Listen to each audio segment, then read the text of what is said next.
تنزیلی media میں ایک بار پھر سب کو خوش آمدید۔ اپنے وقت کا سب سے بڑا مسافر بردار بحری جہاز ٹائٹینک 10 اپریل 1912 کو اپنے پہلے اور آخری سفر پر انگلستان سے روانہ ہوا۔ یہ جہاز تعمیر کرنے والی کمپنی کا نام ہالینڈ اینڈ وولف تھا۔ یہ کمپنی اس عظیم جہاز کو بنانے سے پہلے کئی اور بہت بڑے بڑے دیو ہیکل جہاز بنا کر سمندر میں اتار چکی تھی۔ ان میں سے کچھ جہاز سمندر میں مختلف حادثات کا شکار ہو کر غرق بھی ہو چکے تھے۔ ٹائٹینک سمندری جہاز کی تعمیر 31 مارچ 1909 میں بیلفاسٹ آئرلینڈ میں شروع ہوئی اور اس کی تعمیر کا کام 31 مئی 1911 کو مکمل ہوا۔ تاہم اس کا باقی ماندہ کام یعنی کہ تزئین و آرائش ڈیکوریشن اور جو 4 بڑی چمنیاں اس پہ نصب تھیں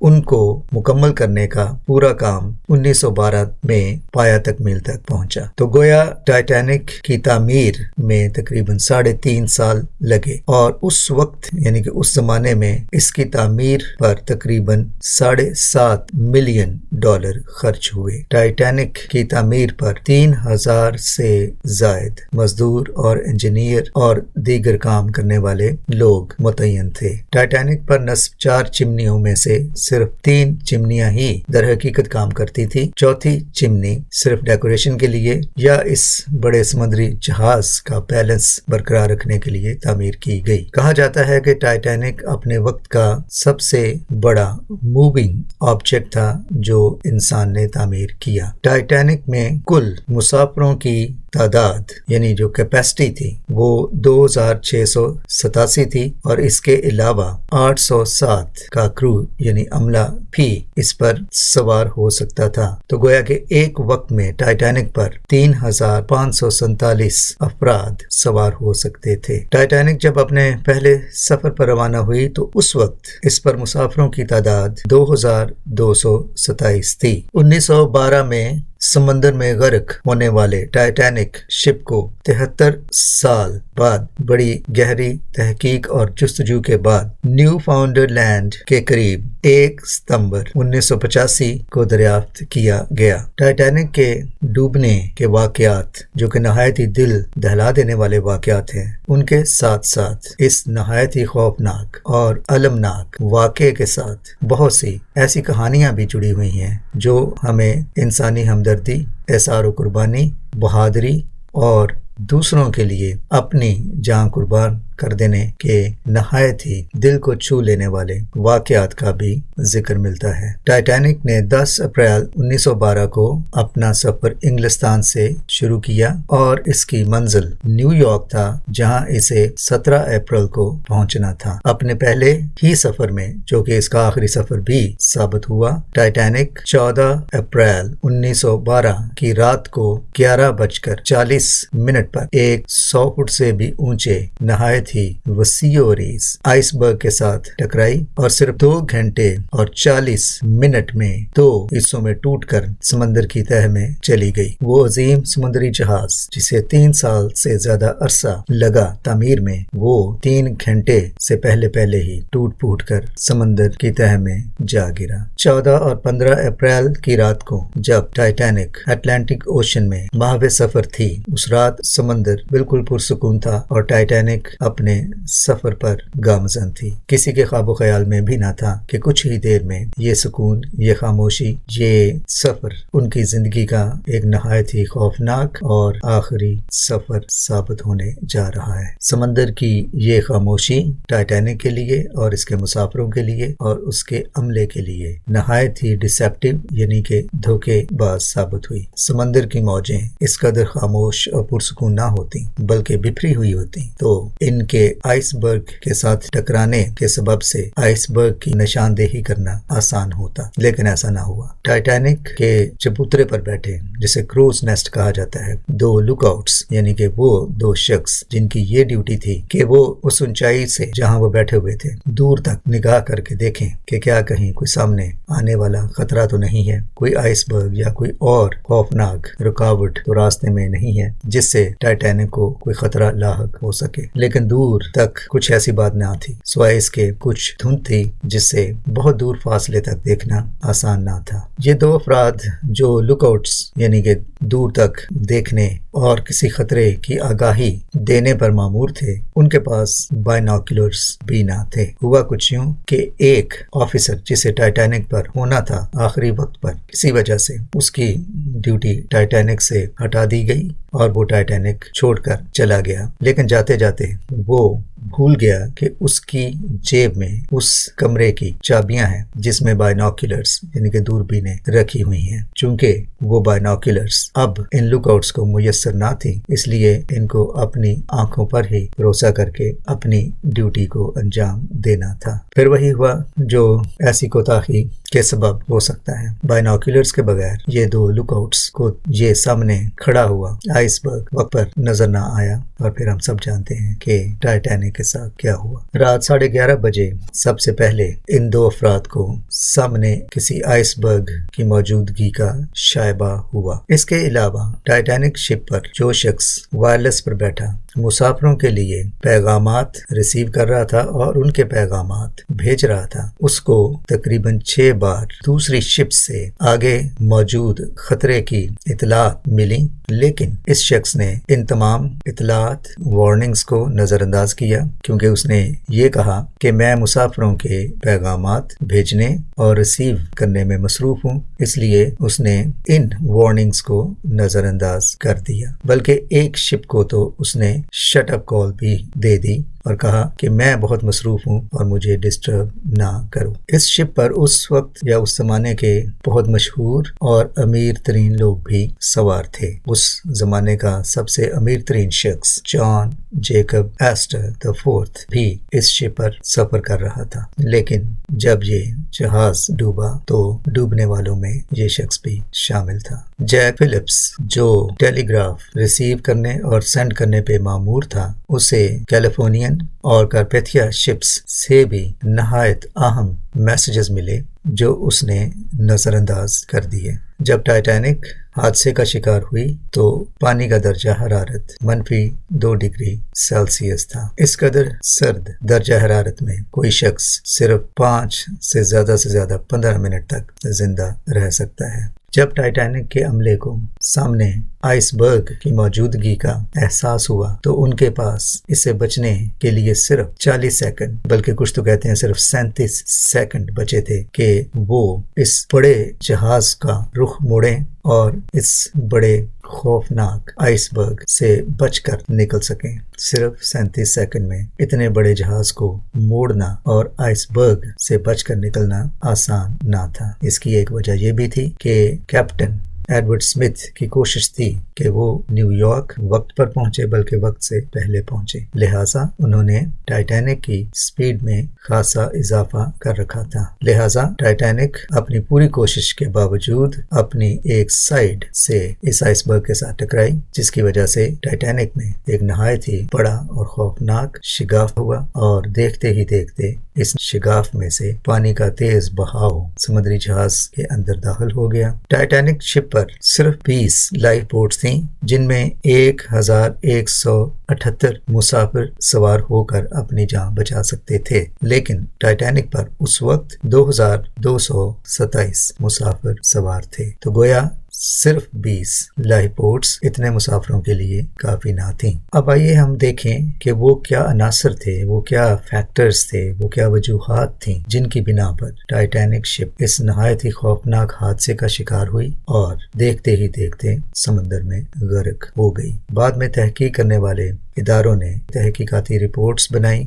اور انہوں نے 20 وجوہات کا جائزہ لیا جو ٹائٹینک کے ڈوبنے کا سبب بنی۔ تو آئیے دیکھتے ہیں وہ چند نمایاں وجوہات جن کی بنا پر ٹائٹینک غرق ہوئی اور اپنے پہلے ہی سفر میں سمندر کی تہہ میں جا گری۔ کہا جاتا ہے کہ ٹائٹینک اس سے پہلے کہ اپنا سفر شروع کرتی، اس کے ایک کوئلے کے بنکر یا فرنس میں آگ لگی ہوئی تھی، جسے اس کے کیپٹن نے نظر انداز کر دیا اور مقررہ دن پر انہوں نے یہ سفر شروع کر بھی دیا۔ اس کے علاوہ ٹائٹینک جب اپنی آزمائشی ڈرل پر تھی تو ایک وار شپ اس کے پاس سے گزری اور اس کا کچھ حصہ ٹائٹینک کے ساتھ ٹکرایا، جس کی وجہ سے ٹائٹینک میں ایک گہرا ڈینٹ پڑ گیا تھا اور اس کی وجہ سے بھی اس کی مضبوطی پر سوال اٹھائے جانے چاہیے تھے، لیکن کسی نے اس کی طرف بھی توجہ نہ دی۔ اس کے علاوہ ٹائٹینک کی تعمیر میں جو لوہے کی یا فولادی شیٹس استعمال ہوئی تھیں، ان کو آپس میں جوڑنے کے لیے جو ریوٹس یعنی کہ یہ کیل نما آبجیکٹس تھے جو شیٹس کے درمیان ہولز کر کے سوراخیں کر کے ان کو آپس میں جوڑنے کے لیے ان کے اندر ٹھونک دیا جاتا تاکہ یہ شیٹس کو آپس میں جوڑے رکھیں، لیکن بعد میں تحقیق سے یہ ثابت ہوا کہ یہ جو ریوٹس تھیں یہ لوہے کی بنی ہوئی تھیں، اگر یہ فولاد کی بنی ہوتی تو یہ شیٹس کو زیادہ مضبوطی سے جوڑ سکتی تھیں۔ اس کے علاوہ ڈیوڈ بلیئر وہ شخص جو 7 چابیاں لے گیا اس روم کی جس میں بائنوکولرز تھے، اس پہ بھی سوال اٹھایا گیا کہ اس نے یہ لاپرواہی کیسے کر دی۔ اس کے علاوہ کیپٹن اسمتھ پر یہ بھی الزام لگایا گیا کہ اس نے نیو یارک جلدی پہنچنے یا وقت پر پہنچنے کے لیے ٹائٹینک کی سپیڈ بڑھا دی تھی، اور جب آئس برگ نظر آیا تو اتنی سپیڈ پر جاتی ہوئی ٹائٹینک کو موڑنا آسان نہ تھا۔ اس کے علاوہ یہ بھی آبزرو کیا گیا کہ اگر کیپٹن آئس برگ سے بچنے کی بجائے ٹائٹینک کو سیدھا اس سے ٹکرانے دیتا تو صرف ان لوگوں کی جان جاتی جو اگلے حصے میں تھے، یعنی تقریباً 200-300 لوگ اپنی جان سے ہاتھ دھوتے، لیکن باقی لوگ بچ جاتے، کیونکہ ماضی میں بھی دیکھا گیا تھا کہ جب سمندری جہاز اپنے ہیڈ آن کولیجن کرتے ہیں یا ٹکراتے ہیں تو صرف جہاز کے اگلے حصے کو نقصان پہنچتا ہے اور پیچھے مسافر محفوظ رہتے ہیں۔ وہ کچھ زخمی تو ہو سکتے ہیں لیکن ان کی جانیں بچ سکتی تھیں۔ اب جو لائف بوٹس کے حوالے سے بات کی گئی کہ صرف 20 لائف بوٹس کیوں تھیں، اس لیے کیونکہ ٹائٹینک بنانے والے یہ سمجھتے تھے کہ یہ سمندری جہاز کبھی ڈوبنے والا نہیں ہے، اس لیے 20 سے زیادہ لائف بوٹس کی کیا ضرورت ہے۔ اس کے علاوہ ہر سمندری جہاز جب پہلی بار سمندر میں اتارا جاتا ہے تو اس وقت اس کی ایک کرسٹننگ رسم کی جاتی تھی۔ کرسٹننگ رسم کا مطلب یہ ہے کہ اس کی تقدیس کی جاتی تھی، اسے مخصوص کیا جاتا تھا، بائبل پڑھی جاتی، گیت گائے جاتے اور اس طرح سے شپ کی گویا کے ڈیڈیکیشن کی جاتی۔ لیکن ٹائٹینک شپ بنانے والی وائٹ سٹار کمپنی کی یہ رسم رہی تھی کہ وہ اپنی کسی بھی شپ کی کرسٹننگ نہیں کرتی تھی، یعنی کہ ان کی وہ ڈیڈیکیشن نہیں کرتے تھے، نہ ہی کوئی دعا اور نہ ہی کوئی اور مذہبی رسم ادا کی جاتی تاکہ شپ کی ڈیڈیکیشن ہو۔ ٹائٹینک کی بھی ڈیڈیکیشن نہ کی گئی، یعنی جب اسے سمندر میں اتارا گیا تو اس کو خدا کی حفاظت میں نہ دیا گیا، کیونکہ کمپنی کا یہ کہنا تھا کہ ہماری بنائی ہوئی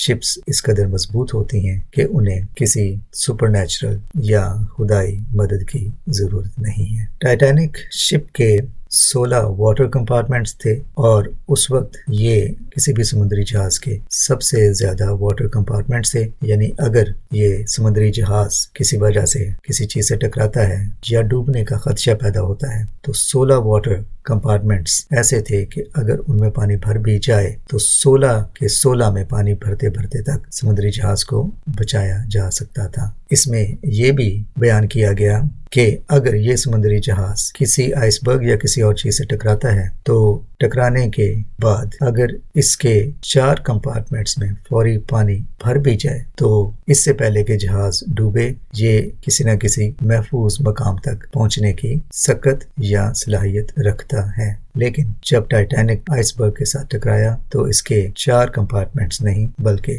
6 کمپارٹمنٹس میں دیکھتے ہی دیکھتے پانی بھر گیا۔ پانی 4 کے بجائے 6 میں بھر گیا اور 6 کمپارٹمنٹس میں ہی بھر جانے سے جہاز ڈوبنے کا باعث بن گیا۔ اس کے علاوہ یہ بھی تحقیق میں دیکھا گیا کہ ہر شپ کے لیے ضروری ہوتا ہے کہ اس پر موجود مسافر اور عملہ کم از کم ہفتے میں ایک بار، اگر 7 دن کا سفر ہے تو کم از کم ایک بار ضرور اس پر مسافروں کے ساتھ لائف بوٹس میں بیٹھنے کی ڈرل ہونی چاہیے۔ 14 تاریخ جس رات ٹائٹینک شپ ڈوبی اس دن ٹائٹینک کے مسافروں کے ساتھ عملے نے ڈرل کرنی تھی، یعنی کہ یہ ان کے اسکیجول میں تھا، لیکن کیپٹن نے ڈرل کینسل کر دی، جس کا نتیجہ یہ نکلا کہ جب حادثہ ہوا تو شپ پر بھگدڑ مچ گئی اور صرف 20 لائف بوٹس بھی مناسب طریقے سے نہ بھری جا سکی، تو ڈرل نہ کرنا بھی انداز کیا، اس کو ضروری نہ سمجھا، کیونکہ وہ اس کا بھی سوچ نہیں سکتا تھا کہ ٹائٹینک ڈوب جائے گی، اور اس کے لیے کم از کم مسافروں کے ساتھ لائف بوٹس میں بیٹھنے کی ایک ڈرل تو کرنا ضروری ہے، تاکہ ان کے لیے اور عملے کے لیے یہ ایک پریکٹس ثابت ہو۔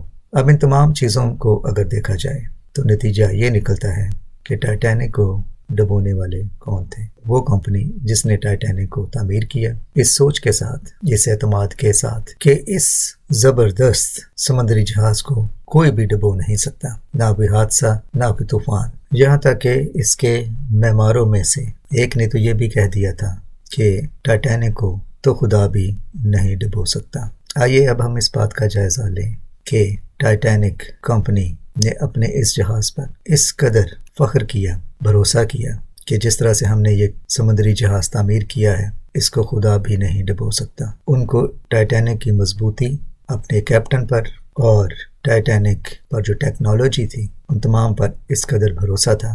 اور یاد رکھیں، یہ کمپنی اپنی کسی شپ کی کرسننگ بھی نہیں کرتی تھی، یعنی کہ ڈیڈیکیشن نہیں کی جاتی تھی، کیونکہ وہ سمجھتے تھے کہ ہمیں کسی خدائی مدد کی ضرورت نہیں کہ وہ ہمارے سمندری جہازوں کی حفاظت کرے۔ ہم نے کچھ وجوہات کا جائزہ لیا جو ٹائٹینک کے ڈوبنے کا باعث بنی، لیکن ٹائٹینک کو کس نے ڈبویا؟ ٹائٹینک کو ڈبویا ٹائٹینک بنانے والوں نے۔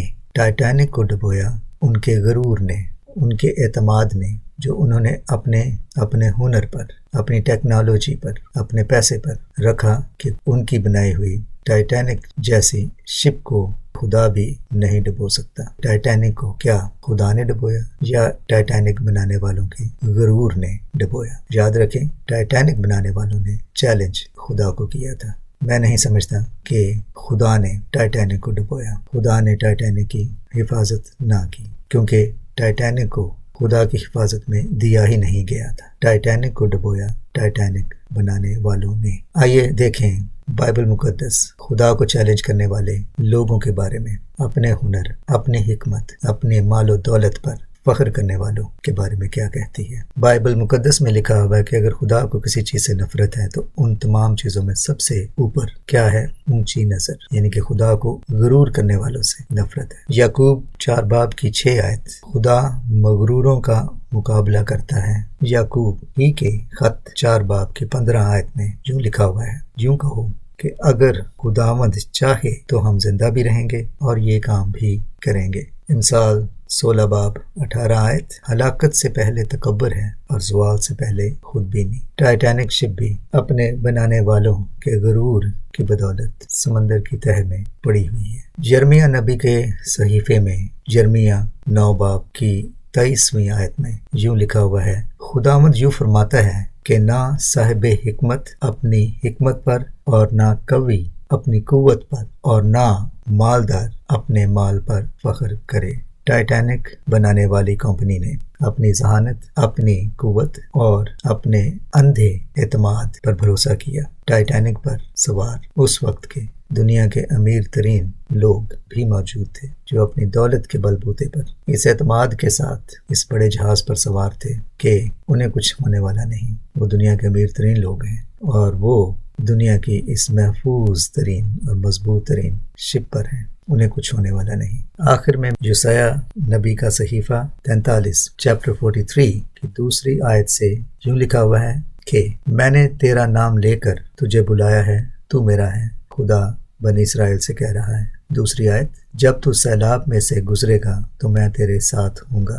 یہاں اردو بائبل میں ترجمہ سیلاب کیا گیا ہے، لیکن انگلش بائبل میں جو لفظ استعمال ہوا ہے وہ ہے waters. When you pass through many waters، جب تو پانیوں میں سے گزرے گا تو میں تیرے ساتھ ہوں گا، اور جب تو ندیوں کو عبور کرے گا وہ تجھے نہ ڈبائیں گی، کیونکہ میں خداوند تیرا خدا، اسرائیل کا قدوس، تیرا نجات دینے والا ہوں۔ اسرائیل کا قدوس اور نجات دینے والا کون ہے؟ خداوند یسوع المسیح۔ جب ہم اپنی زندگی کے معاملات اس کے سپرد کر دیتے ہیں تو نہ گہرے پانی، نہ سیلاب، نہ طوفان، کوئی چیز ہمیں نقصان نہیں پہنچا سکتی، کیونکہ اسرائیل کے قدوس ہمارے خداوند کا ہاتھ ہمارے ساتھ ہوتا ہے۔ ٹائٹینک ہمیں کیا سبق دیتی ہے کہ نہ تو اپنی حکمت پر، نہ اپنی طاقت پر، نہ اپنے فہم اور شعور پر بھروسہ کرو، نہ اپنی دولت پر، نہ مال پر، کسی چیز پر بھی نہیں۔ ٹائٹینک بنانے والوں نے